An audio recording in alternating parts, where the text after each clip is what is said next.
He was born in Chicago in the late 40s as a result of his parents' resettlement from incarceration after World War II. Like many Sansei, third-generation American-born, he was never told about the forced removal of his parents along with 120,000 other individuals of Japanese descent into America's concentration camps.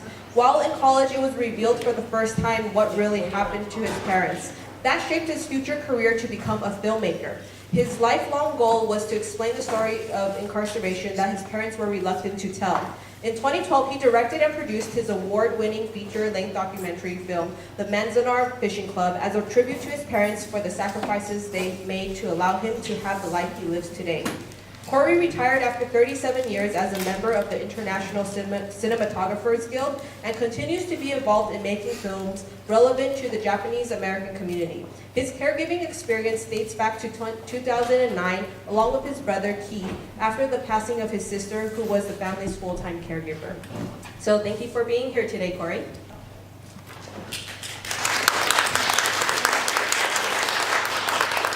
So next we have the 3 AARP sisters. Well, actually there's only 2 of them here today because unfortunately Alice is ill, but our thoughts are with her. Hopefully she'll make a full recovery soon. And so the 3 AARP sisters, otherwise known as Jane Sasaki, Alice Gunderson, and Elaine Knight. Jane was born in internment camp in Jerome, Arkansas. Alice and Elaine were born in Fresno, California, and all grew up in a close-knit farming family, surrounded by supportive relatives where their family was part of the first and second generation church and community leaders of the Central Valley. So Jane retired after 45 years of teaching in California and Minnesota. She went to Minnesota for 1 year and actually stayed for 40 years. She was a finalist for Minnesota Teacher of the Year twice during her tenure. Even today, after retiring 9 years ago, she receives letters, texts, and cards from her former students and their families, always stating that Ms. Sasaki gave them the love of learning and especially reading. So Elaine is a recent retiree after 40 years as controller and chief financial officer in the financial, petroleum, and e-commerce industries. While working in different industries doing accounting, she lived in Oregon, Minnesota, Alaska, and back to Southern California. She and her late husband, Edward, they raised their son, Dean, in Oregon for 12 years. Today we have 2 of the 3 sisters here today to share their experience and their journey with memory disease with hopes that it will help you on your journey. So thank you. Thank you, Jane, and thank you for being here. So Aru Gibson is an actress, singer, dancer, puppeteer, and voice actor. Aru is from an artistic family. Her father is a musician and her mother is an artist. She trained in classical acting at Lambda in London, where she acted in a variety of plays, including dramas, musicals, comedy, and some Shakespeare. She relocated to Los Angeles when she graduated from Stella Adler Academy. She is also working as a scenario actor with the FBI and the Los Angeles Police Department, portraying a variety of criminal types to assist training agents and officers. In addition to her career, Aru also serves as a long-distance caregiver for her grandmother, who has Alzheimer's disease and lives in Japan. So thank you for being here, Aru. And last but not least, we have Tamo. Tamo Ikeda was born in Hawaii to a poor coffee farm family and grew up to become a teacher and professor. He is currently 88 years old and has been married to his wife for 63 years. He has been his wife's care partner for 11 years now and has never hired a caregiver for a single day or night. He believes that for better or worse are not only words spoken in ceremony, but is also important to live it. So thank you, Tamo.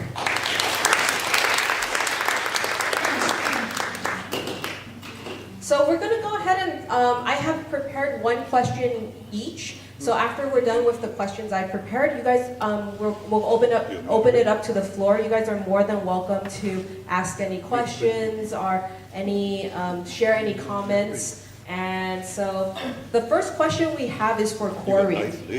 So Corey, what motivated you to seek out educational caregiver classes to better understand your mom's disease, and how has that affected your caregiving journey? Well, first of all, thank you, Angie, for putting this program together. What motivated me to seek out, the education of learning to understand what the disease of Alzheimer's and dementia was.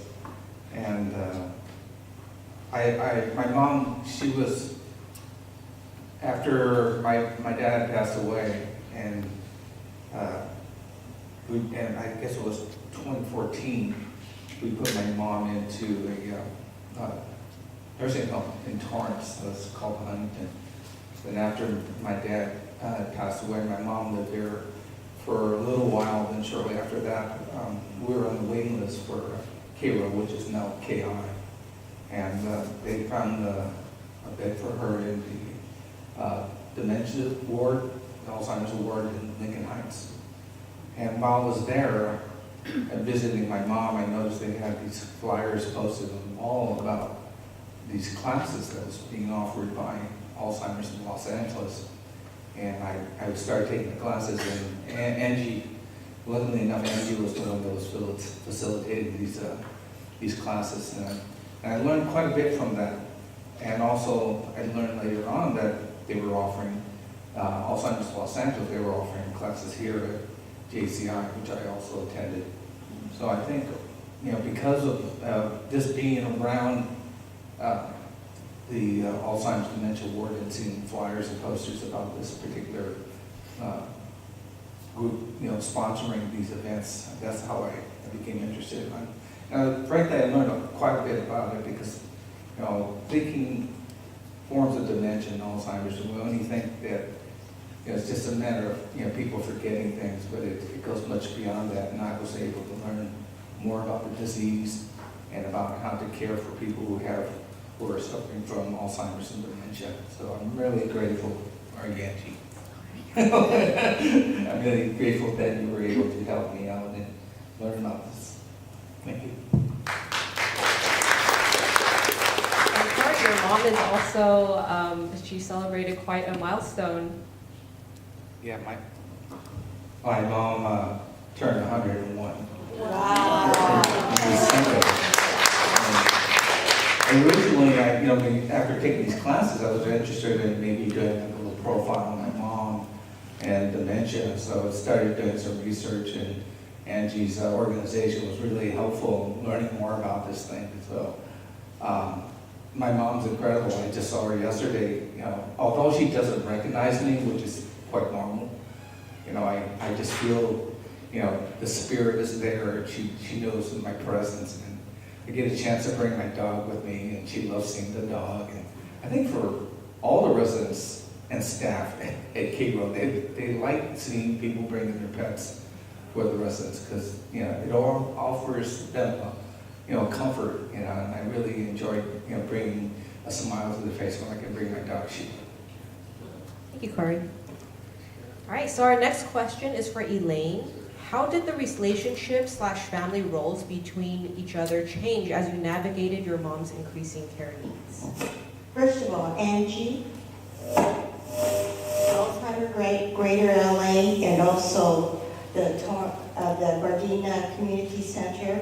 Thank you very much for sponsoring this. This is wonderful that we could share and help others. To go to the question that I've been asked. Sorry, can you hear me? Okay.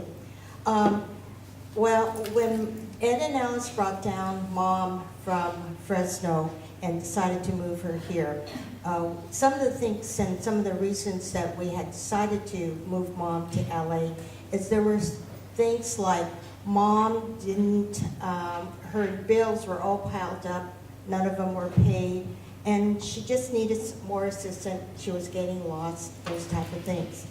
So what we decided, the three of us, is that all three of us would have different roles that we would take. First of all, Alice and Ed were the main caregivers. They worked the 24/7 during the day and night to take care of Mom.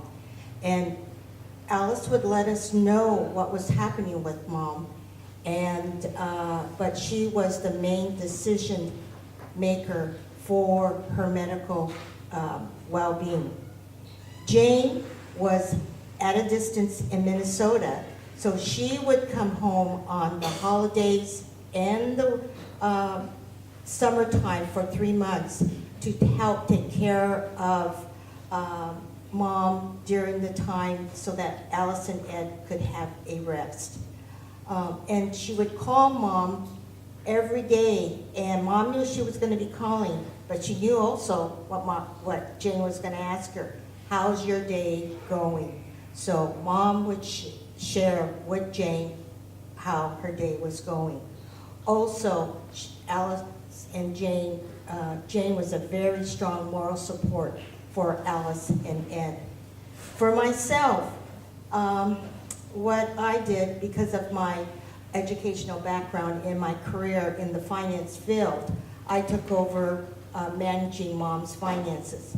Luckily, and I say truly luckily, Mom and Dad had the foresight to go ahead and financially plan for themselves for their financial well-being and for their health care well-being. So we knew what they wanted and what that there was times that, they had the funds to be able to cover it. Now, you have to remember, my mom and dad were farmers, but they had planned very, very well.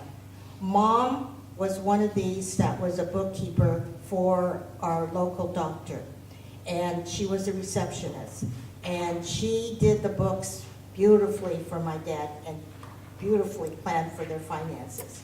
So what I did was I would work together with Mom and go through her finances, because Mom was one that really, she wanted the control. And so we went ahead and I would go through the finances with her and have her sign each check. I hate to tell you that as she got ill, it was hard for her to understand what I was doing or really sign her name because her hand was shaking. So what I would do is say, no, Mom, go ahead, sign them. But she did not know that I ripped that check up and I sent another check.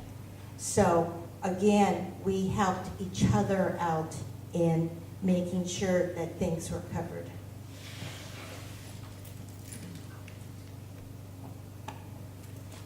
All right, thank you very much, Elaine. The next question is for Jane. How did you manage the adjustment period with life after caregiving? Thank you. Mom passed away in 1997, and I lived in Minneapolis. And so the daily loneliness did not surface immediately until the summers and the holidays when I came home.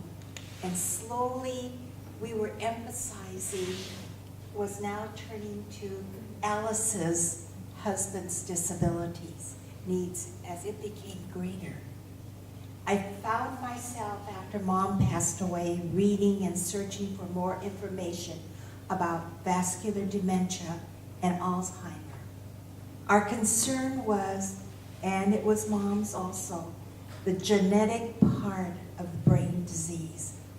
Mom had participated in research, and some of the studies provided MRIs, PET scans, and neuropsychological tests. Mother worried how her condition may be passed on to her daughters and her grandson. After my retirement 9 years ago, we reconnected with USC and now are participating with USC, who has the clinical and observational research studies. We felt the need to continue her commitment to help the next generation, as well as to ease our own minds. I'll always remember Mom's voice saying to the researcher after one of their questions, "I don't want to get dumber." We have planned as much as possible for our futures. The three of us live together now, and we help to take care of our needs as we age. The three of us have wonderful times recalling the richness of the legacy that Mom and Dad passed on to us. 2 weeks ago, as we were discussing the San Gabriel meeting, we had okazu, Japanese comfort food that Elaine learned how to prepare from mother. So last night, we decided we might as well have the same okazu. Of course, we finished up with ochazuke and umeboshi. During our 3 AARP Sisters Reminiscing Evenings, we usually come to the same conclusion. Even if they were difficult times, we would always treasure the extra time that we had with Mother. In the last issue of the AARP Bulletin, actor Robert Forster said it well, and also Corey, you have said it today. Quote, anyone who has the opportunity to care for a parent or a loved one will never regret doing so. It's your best opportunity to say thank you.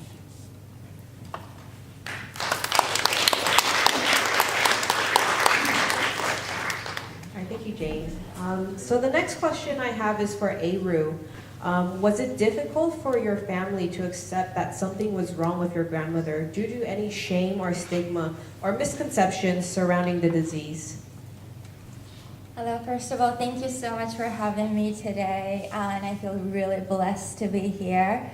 And well, first of all, I decided to join in this filming because I thought caregivers need more help, because it's easy to say thinking about patients, but I felt, especially one of my family members, actually relatives, he's been feeling so isolated, and he's in Japan, quit his job, 24/7 he's taking care of his mother, and I think these people need more help. And so I have been working as a scenario actor with LAPD and FBI since 2014. I've been playing various types of criminals for their terrorism training. And I'm not saying patients are criminals, but the conversation and how to de-escalate the situation, how to communicate with panicking people, that kind of method is very effective to these situations too. And well, let's say my grandmother is a very bright and funny person in general, but she's been saying that for years and years. I don't have any gray hair. And we were like, yeah, I believe you, but you know, you do. But she couldn't just admit it.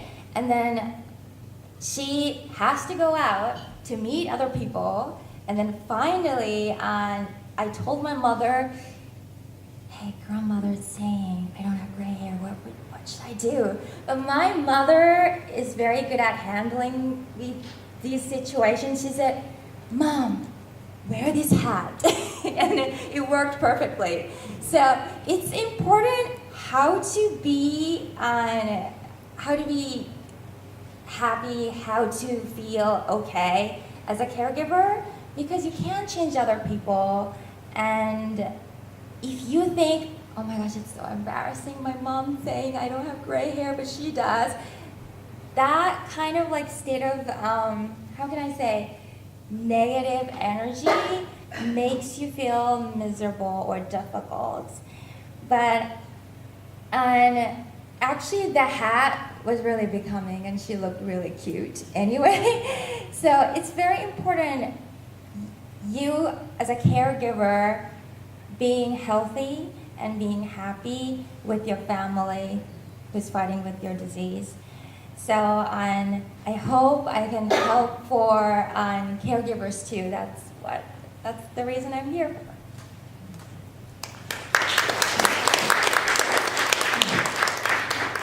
Thank you, Aru. And you really do bring up a good point, where sometimes in a situation like that, we can either be someone who escalates the issue or de-escalates it. So we really want to think about how we react to certain things as well. All right, so last but not least, Tamo, I have a question for you, which is, are there barriers that made it more difficult for you to care for your wife as a male care partner? Do you mind if I stand up? You know, I've been trained to stand when I talk. You know, I'm 88 years old. I can't hear, my hair won't grow. You know, I can't even comb my hair.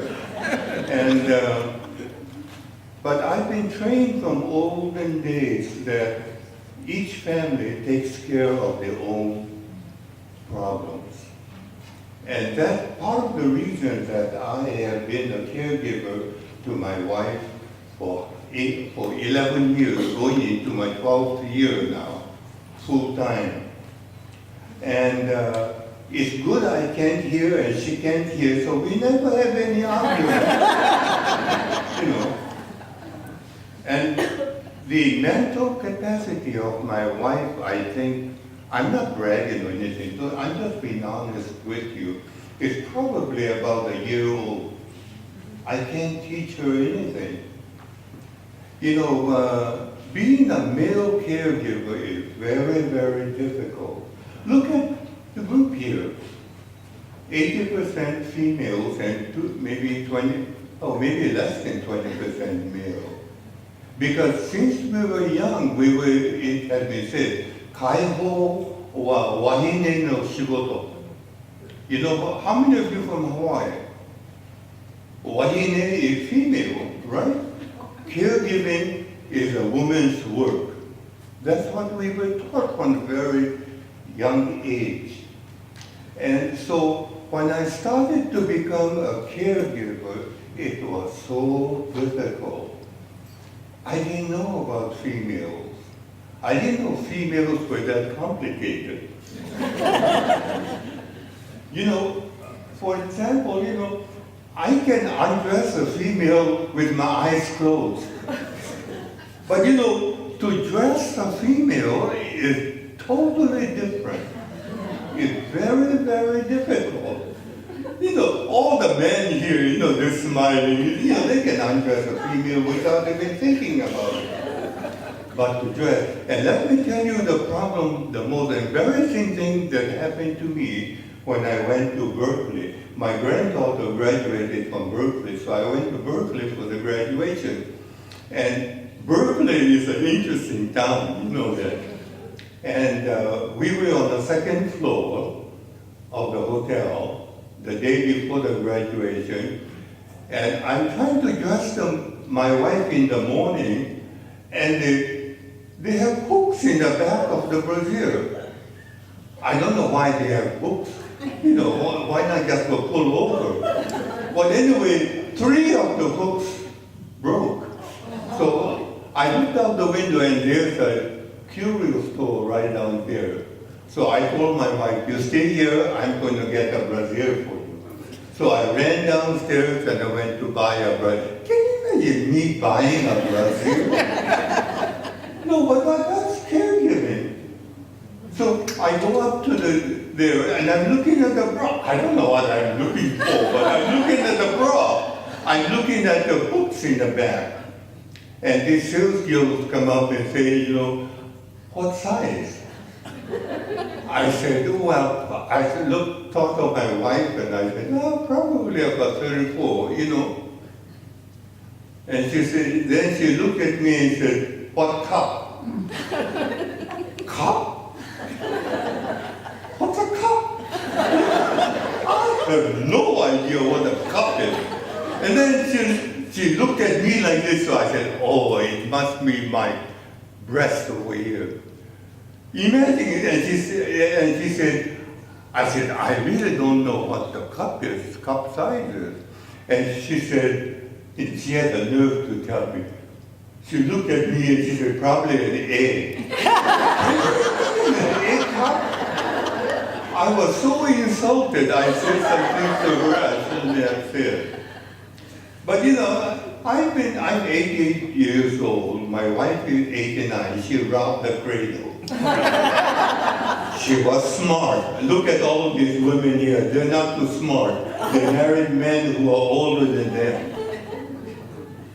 My wife married a younger man, 1 year younger, so I'm taking care of her. But we had a long married like 63 years, and I wouldn't give her up for anything. So, and now, I can make some comments to her about how pretty she is, and then nobody takes it seriously. Because when I say some nice things, it's love without sex. How old it is, And I really appreciate being able to give support to my wife. And I think the only problem, though, she's in better health than me. Aside from the mental part, she's in better health than me. So I think eventually I will be the first one to go rather than her. And then let my kids take care after that. Yeah. But it becomes a problem. And I try not to think about it because I want my son and my daughter to figure that out for themselves. Because I've done it for 11 years and I figure that's enough. But good luck, ladies. Have fun. Thank you.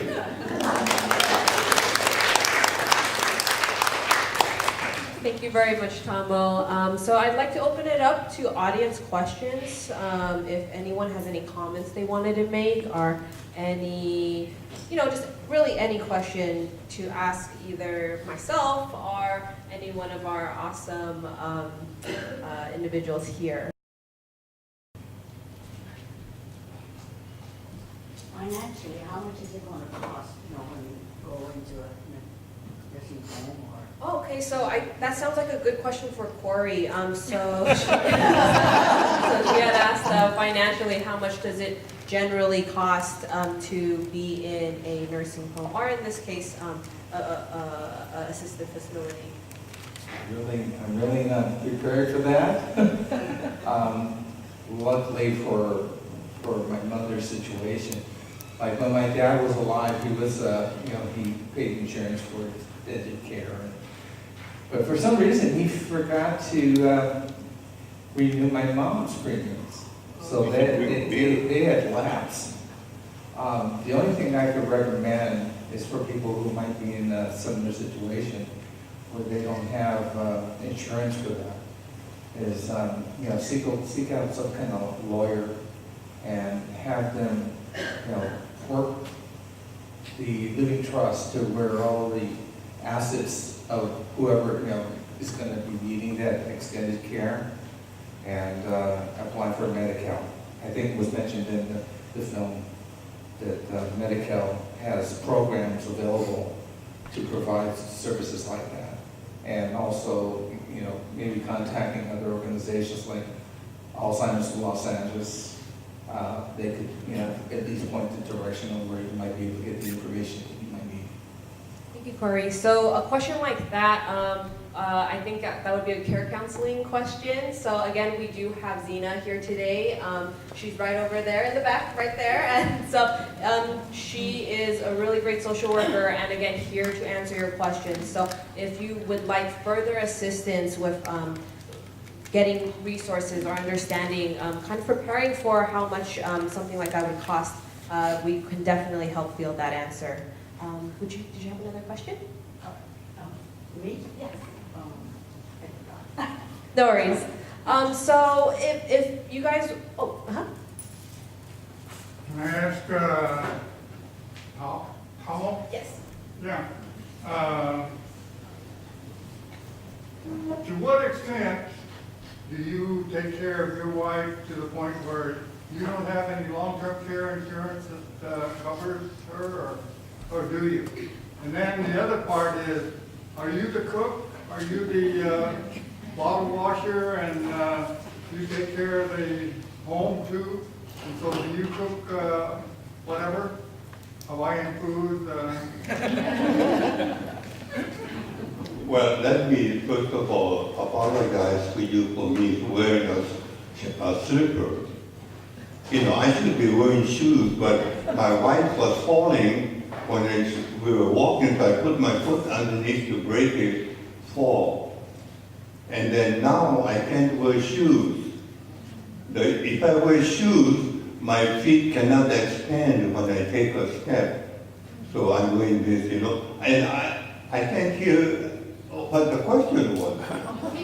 Well, I'm concerned that if you're the primary caregiver and you have no other caregiver coming in, then you should be pretty exhausted. But if you're not exhausted, you're a good man. So, the next thing is, then you have long-term care insurance that takes care of you, helps you with your I hope wife. you're a beautiful lady telling me I'm a good man, but that's all right, I'll accept it. No, my wife, so I don't expect anybody to be a caregiver. I'm going to be a caregiver as long as I can take care of my wife. My son, who's working, takes my wife out to the park, you know, for about 4 hours, like today. He took her to the park while I'm here. And my daughter brings 4 days dinner for us. So, but aside from that, I take care of my wife. She's my wife, that's my responsibility. Nothing unusual about that. I hope your wife, your husband feels the same way. But you know, she's my wife. We took a vow for difficult times and good times. And this is a difficult time. We had some good times, a lot of good times, you know. So, I don't, but what bothers me is that we don't get a chance to communicate what's a good way to do things. For example, my wife never goes to bed unhappy. Every night I tuck her into bed, I cuddle her face, and then I give her a kiss on the forehead. Agents do kiss, you know. I hope you know that. I don't know about the lips, but on the forehead. And then she smiles and she says she's happy, and she says thank you, and she goes to bed. So every night she goes to bed happy. Okay? And there's no way I can overlook that. Sorry it took so long. Thank you, Tama. All right. I have many friends that, okay, I've had a lot of friends that their spouses or wives have had dementia, and their personalities have changed to paranoia and very angry and actually very destructive. And from what I'm hearing here is everyone's kind of loving and kind. So I'm wondering, is there different kinds of Alzheimer's? How do you know when a person is getting Alzheimer's opposed to absent-mindedness? And will everyone get it? You know, because they say if you live long enough, you're going to get Alzheimer's. I don't know if all these things are true. I've asked too many questions. So. No worries. So this sounds like a question for me, and I will definitely answer that. So first of all, it's really important to know what exactly we're dealing with. I know for Jane Annie Lane's mother that she was initially misdiagnosed. So dementia itself is an umbrella term. It's not necessarily a disease itself. It's an umbrella term for a group of symptoms that affect the brain. And so the most common, we hear Alzheimer's disease because it's 60 to 80% of all dementia cases. So other sorts of diseases that can cause dementia is Parkinson's disease, vascular dementia. There's also Lewy bodies disease.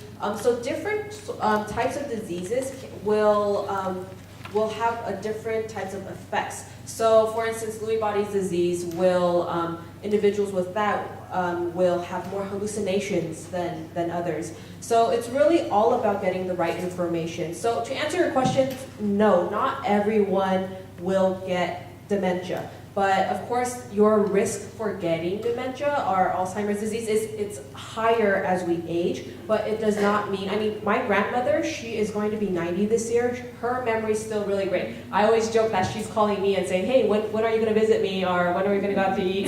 So it really goes back to what is knowing what is normal aging and what's not. So you mentioned a lot about behaviors that are very common, such as wandering, getting lost. So I'm going to go ahead and if anyone of you guys have a difficult, a story for that deals with a difficult behavior, please feel free to share. But I will wrap up my end to say that we do have resources covering, they're called fact sheets. And they're plain language fact sheets that will cover different common behaviors that we see, such as repeating, hallucinations, difficulty with driving, a lot of things that will help care partners kind of see what is the appropriate response to certain ways. And we also have a fact sheet called compassionate communication, which really gives us the do's and don'ts of interacting with someone who has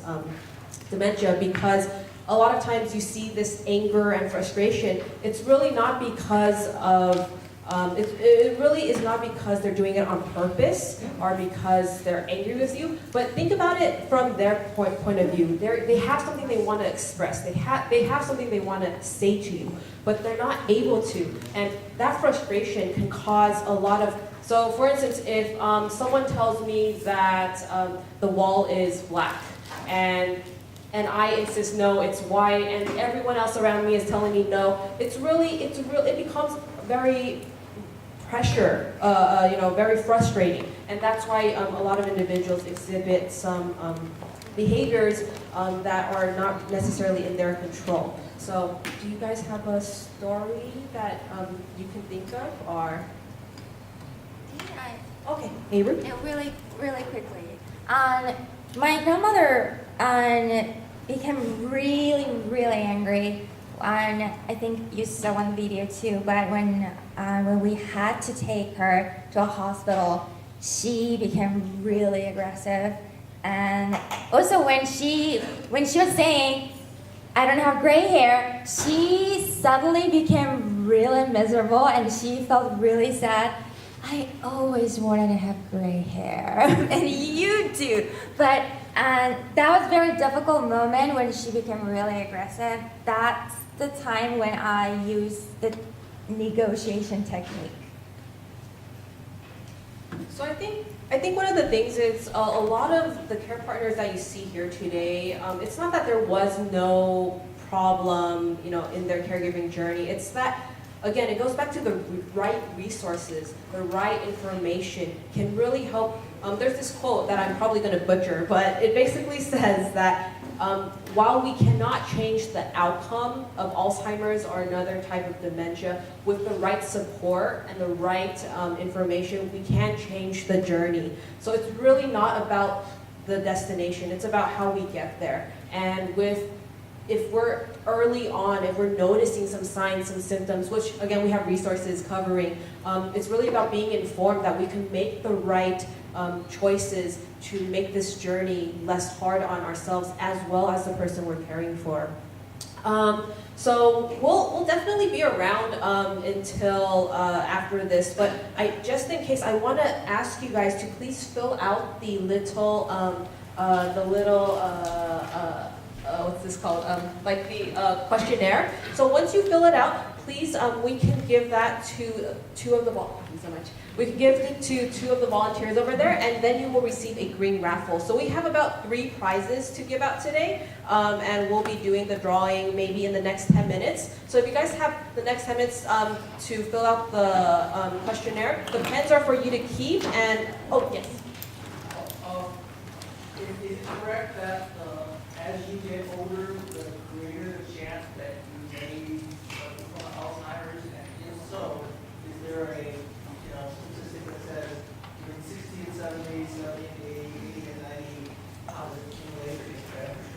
Yes, so those who are age 85 and up, 1 in 3 individuals have dementia. And so it really, as we age, the risk does increase. But there's a lot of things that we can do to keep our brains healthy. So exercise is something that we can implement into our daily schedules. And there's also nutrition. Things that we're eating can affect our overall health. For instance, my other grandmother, not the 90-year-old one, but my father's mom, she was like 84, 83 when she started showing signs of dementia. And that's because she's had a stroke and diabetes. So a lot of our overall health is linked to our brain health as well. So there's a lot of other things that we can do to really keep ourselves healthy, and because it's not always just our physical health that we have to worry about, but really it's about getting the right information for our brain health as well. As you're filling out your papers, okay, I just wanted to share this. It's so encouraging to see all of you here. When Mom was diagnosed, it was like this. We didn't really talk about it, okay? I look forward to the day, first of all, that there's a cure. But secondly, that just like Alex Trebek announced nationwide that he has cancer, stage 4. Cancer was like that at one time. People would whisper the C word. We've got to bring that out in Alzheimer. It cannot be Alzheimer. We've got to not be, I'm not saying to be proud, but the work that LA Alzheimer does, okay? The specials, the documentaries that are being presented, all of these things is going to help each one of us, okay? So it's so encouraging to see all of you here. And just like San Gabriel 2 weeks ago, it was in the rainfall, it was packed, okay? It is wonderful. And so hold your head up high. There's going to be tough times, okay? But hold your head up